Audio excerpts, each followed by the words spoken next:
I'm Moose, and today we are starting off a new journey.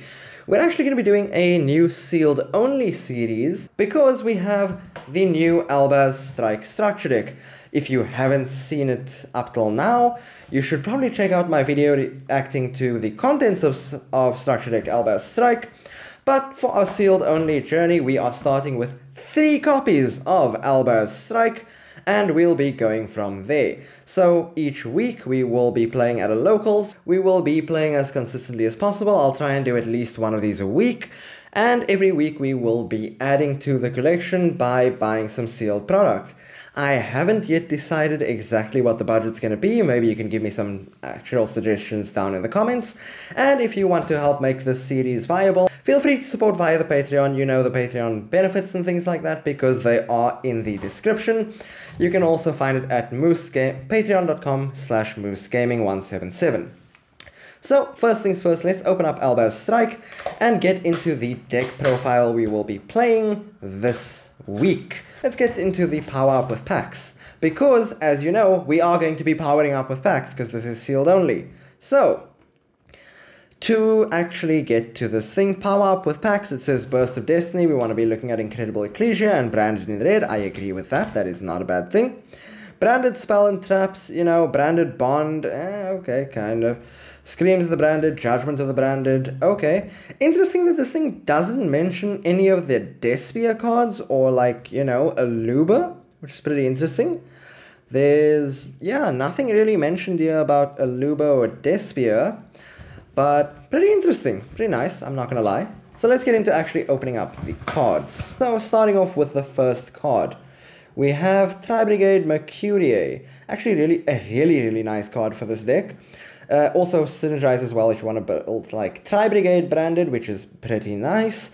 So it's basically a hand trap. So while you control a fusion monster that mentions Fallen of Albaz, you can send this card from your hand or face up field to the graveyard and negate an effect that your opponent activates. Monster effect, which is pretty nice, and also it has a secondary effect if it's banished. You can add Fallen of Albaz or a monster that mentions it except itself to your hand, which is really nice. Springgan's Kit is one of your main extenders or starters in this deck. If you haven't managed to pick up Aluba, the Jester of Despia, Springgan's Kit is a nice second. It is more a budget version. If you have a fusion monster that mentions Fallen of Albaz, you can special summon it. On normal or special summon, you can add to your hand one of your branded spells or traps that is banished in your deck or in your graveyard. So basically, from anywhere. And then place a card from your hand on the bottom of the deck. So it does come at a cost, unlike Aluba, but that's pretty nice. I definitely recommend running this card. Golden Sword Soul. I actually haven't read this card. When a monster declares an attack, you can special summon this from your hand, and if you do, negate the attack, so kind of a battle fader. If you control a fusion monster that mentions Fallen of Albaz, you can destroy the monster that declared that attack, not the worst. If a monster is banished face up, you can banish this card and special summon a light spellcaster monster from your hand or graveyard whose attack equals its own defense. So some Dogmatica support there in the Golden Sword Soul. Getting into our fusions, Murder Jade, the Iceblade Dragon, is undoubtedly one of the best. You can make it with Fallen Albaz and any extra deck monster. If this fusion summon card in its owner's control leaves the field because of an opponent's card, you can destroy all monsters your opponent controls during the end phase of this turn. That's really cool. Lubellion, the Searing Dragon, one of the new fusions as well, amazing. Fallen of Albaz plus a Dark monster. Branded Fusion is one of the craziest fusion spells ever printed. So fusion summon a fusion monster that mentions Fallen of Albaz as material, using 2 monsters from your hand, deck, or field. So basically anywhere. And you can't special summon except fusion monsters that turn you activate this card, which it's a really good card, and if you have Verte, you can use this at the end of your combo instead of at the beginning. Of course, the key card in this deck is Fallen of Albaz, which is basically super poly, but your opponent can respond to it on summon. Albion the Shrouded Dragon is great for getting you some advantage, because you can send it from your hand or graveyard to the hand or deck, from your hand. This card can be sent from your hand or graveyard back into the deck, and then if you send a branded spell or trap from your hand to summon it, to use its effect, you can summon it. If you use one from your deck, you put it at the bottom of the deck, and if this card was in your hand, you draw a card, so it's a nice way to recycle.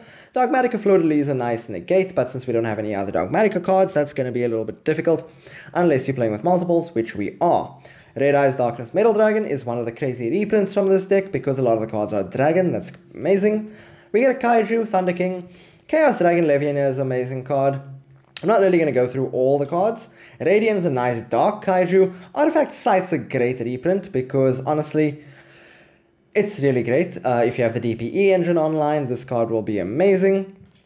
We've got both Baby Dragons, which is really nice. Stylish Seifert is an amazing reprint for Dragon Link decks, for Albaz decks, for anything. To be able to send dragon monsters from your hand or face-up field and add a dragon monster whose level equals those total original levels. Which is really nice because you can just add Fallen of Albaz to your hand by sending this card to the graveyard. You can also banish it from your graveyard and then add your Chaos Dragon Levianeer straight to your hand. Keeper of Dragon Magic is a nice card to be able to add Poly or a Fusion normal spell from your deck to your hand. You can use it to actually get your branded Fusion there from your deck to your hand. And reveal a Fusion monster and then special summon one of the materials in face down defense position from your graveyard. Second effect's not amazing. Summon a Monk's nice. And then hand traps. You get Ghost Ogre, which is really good against the Brave Engine, Effect Veiler, which is really nice as well, and they're both lights, which means you can summon Albion with them. Omni Dragon Brotar is a nice reprint. Branded Lost is basically the magical meltdown of this set, but it's not a card that I'd play at 3. Number one, it's not searchable like by terraforming. You can search it off Springhand's Kit, which is nice. It protects your fusion summons from your opponent's responses. And if you fusion summon a fusion monster, you can add a Fallen of Albaz or a monster that mentions it from your deck to your hand. That's really nice. But again, it requires you to actually put some investment in and summon the fusion monster before you get that effect. Branded in White is a nice fusion spell, using fusion monsters from your graveyard, hand, or field to summon a dragon monster. Branded Bond is a nice way to special summon Fallen of Albaz. Fusion Gate's a crazy card for, fusion summoning. Fusion Recycling Plant's okay. Fusion Substitute is polymerization basically, which is nice. Gold Sock is nice for being able to trigger off your Tri-Brigade Mercury or being able to, get cards back to your hand. Extravagance is a really good card, but to be honest, with your extra deck being as packed as it is in this one, you might not want to max out on this, maybe play 2 at most. Called by the Grave is crazy. Dark Ruler No More is an amazing reprint. Screams of the Branded is okay. Judgment of the Branded is okay. Necrofusion is a nice way to fusion summon. Back to the Front is a nice way to get a card back on field. If you summon Albaz with this, you can trigger it off. Warning Point is a criminally underrated trap, honestly. If you are playing against any deck that relies on a normal summon or a special summon of a specific starter, Warning Point is your friend because it can't attack, its effects are negated, and it can't be used for fusion, synchro, Xyz, or link summon. So let's say your opponent summons a Luba, or Springhand's Kit, or Alistair the Invoker, like normal summon Alistair. You Warning Point it, and they can't do anything with it for the rest of the turn. They can be only one is a little bit weird in a deck playing a bunch of dragons, but okay. Dimensional Barrier is a crazy card for the mirror match. Waking the Dragon is really nice. If your opponent destroys it, you get to summon out one of your fusion monsters. Titaniclad the Ash Dragon is a great way to get out Fallen of Albaz in the end phase. Brigand the Glory Dragon is also really nice. Sprint the Iron Dash Dragon, not the best, but maybe not the worst super poly target out there. Albion the Branded Dragon is crazy. It's basically the other version of Lubellion. This one uses a light monster in Fallen of Albaz and also allows you to fusion summon using cards from your hand, field, and or graveyard and banish them. And then of course we've got the 5 tokens. So Albaz, Ecclesia, Tri-Brigade, the Virtuous Vestals, and Aluba the Dogmatic. So, Aluba, the Jester of Despia. I like that these things all have flavor text at the bottom. It's really nice. It's pretty cool. So that is the contents of the deck. So without further ado, let's get into the deck building itself and come up with a deck we're going to be using for our first week before we get anything else to power it up. Okay, so let's get into the profile we're using for today's video. Alright, so let's get into the profile we are playing in today's video, right? Starting us off with triple Fallen of Albaz. I don't see why we'd play that at anything less in this build, particularly since we don't have Despia. 3 Albion the Shrouded Dragon for getting us extra copies of Fallen of Albaz in Grave, as, targets for banishing and things, and also because its hand effect is really great. 3 copies of Tri-Brigade Mercuria, because if it's banished, we get to add a Fallen of Albaz or a monster that mentions it to our hand, which is really good, and it's also a nice, protection target for our fusion monsters if it is in our hands as a hand trap. 3 copies of Springans Kit. Honestly, this card is criminally underrated. I would say that if you don't have Alabaz and you cannot get Alabaz, Springans Kit is the next best thing, because it actually does on normal or special summon allow you to add a branded spell or trap from deck to hand by shuffling a card back in from your hand to your deck. While you are going, exactly even on that and not plussing like with Alabaz, it is helpful because you do get to special summon this out if you control a fusion monster that mentions Fallen of Albaz as material. Then we got 3 Keeper of Dragon Magic, again another way to get into our branded spells and traps. Well, in this case, our polymerization or fusion spells, which, is very, very helpful. Then, for the rest of the monsters, we're playing 3 Ghost Ogre and Snow Rabbit, 3 Effect Veiler. Not only are these hand traps fantastic, they are also great light targets, which you kind of sorely need in this deck. And then ending it off with 1 Chaos Dragon Levianeer, just in case we need a bit more gas to go off in our turn and we've already loaded up the graveyard. That's it for the monsters though. For the spells, we are playing 3 Branded Fusion because why not? It's fantastic. We're playing 2 Branded in White because if we do need, banishing from the graveyard, Branded in White is a fantastic card, but it's not something I'd play if I had more choices, but for now this is what I'm going with. Since we only have 5 fusion spells, I'm playing 3 copies of Branded Lost. We have fewer ways to search out our branded stuff and less protection than you have in normal Despia, Albaz, everything. So Branded Lost is a fantastic card. It's basically the meltdown for this deck, but you get the monster after you fusion summon, which is helpful because you can then fusion summon with Branded Lost on field, protect your fusion summon, and on summon, add Springans Kit to hand, which will allow you to special summon it if you're using Fallen of Albaz as a material for a monster that mentions Fallen of Albaz, which in this profile you will be, so it's basically free advantage. Then 1 Branded Retribution. To be honest, I don't actually know what the first effect of this card is. I'm not returning Fallen of Albaz to negate, but the good part about this is if it's in your graveyard, you can banish it and then target a branded spell or trap in your graveyard and add it to your hand. What's nice is Branded Retribution is the perfect target to send off Albion the Shrouded Dragon, because you send it, shuffle back Albion, draw a card, and then banish the Branded Retribution to get a branded spell or trap back. For the rest of the spells, we're playing 2 Pot of Extravagance, and yes, I know that these are different rarity than the ones that come in the structure deck, but given that I already own these cards, I've decided to play them at the rarities I want, as long as they are played in the quantities of what I own. 1 Called by the Grave, 3 Warning Point, because this card is really, really good, especially for disrupting your opponent's normal summons, or if they are playing special summons and they manage to get off something that is particularly good as a combo piece or as a floodgate or, as extension, you want to be able to warning point that and make it useless for the turn, and ending off with 3 D-Barrier. Now, we don't have Crossout or Triple Tactic Talent or anything like that in this deck. D-Barrier in the main is really good for the mirror match, and also just if it's not useful, you just side it out.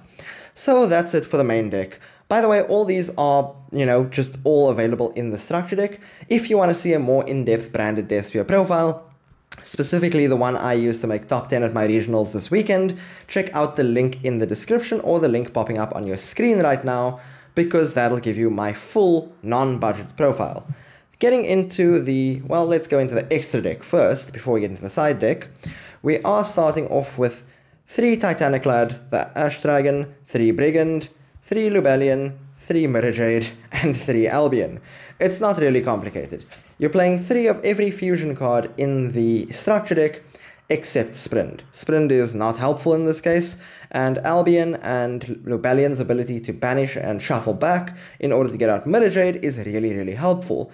Brigand and Titanic Lad both really help in this deck, because Brigand searches out your Tri-Brigade Mercury, whereas Titanic Lad can let you special summon Fallen of Albaz.